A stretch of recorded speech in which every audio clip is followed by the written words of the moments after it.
Welcome back to another video. For this nail design, I'm going to be using the double XL square nails from enailcouture, and the first thing I'm doing is just applying some base coat gel to the nails, and then I'm going to cure that in the lamp for 30 seconds. As I stated in my last video, I intend to try to do different methods of gel polish ombre to see which one works best. If you didn't see my last video, be sure to go check that out. I used a sponge to do a gel polish ombre, but for this video I'm going to be using a fan brush. I'm using two different colors from a 36 color set of gel polish pots that I got from AliExpress. I picked these colors because I'm going for a cotton candy theme, and the first thing I'm doing is just applying some of that pink gel to the end of the nail, and then at the tip of the nail I'm going to apply the blue, and I'm going in with a pretty thick layer of gel polish because you need a lot so that you can blend it together.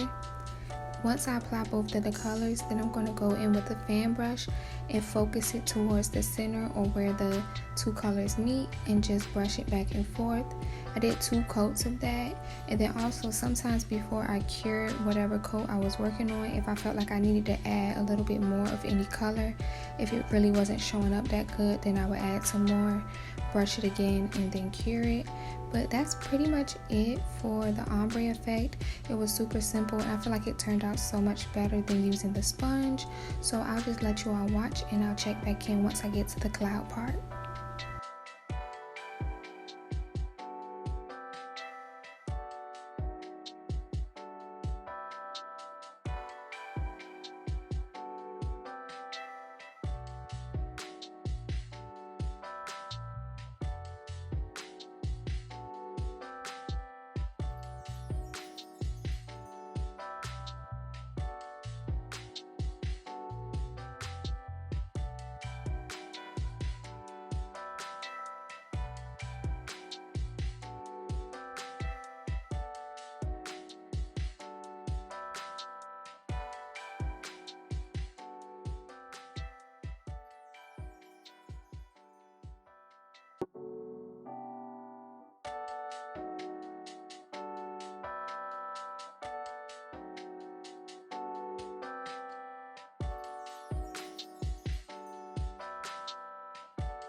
once I finished both coats of that ombre, I'm going in with some white gel polish and I'm just putting that down, and then I'm going to go in with a dotting tool and use that to make my clouds on all of the nails. It's really easy to make the clouds with the dotting tool. I just kind of started off with a line at the bottom and then kind of moved it upwards, doing different little circles at the top so that it looks like a cloud. Once I did that, the last thing I did was just apply some top coat gel, and that was it for this nail design.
I absolutely love the way these nails turned out. This set was super easy to do. I'm glad that I discovered the little fan brush method because the sponge, I don't know, I probably will try it again and see if I can get better results, but I really like the way that this ombre looks in comparison to that one. But thank you so much for watching my video. If you enjoyed it, be sure to give it a thumbs up, leave a comment down below, and subscribe to my channel for more videos. Bye!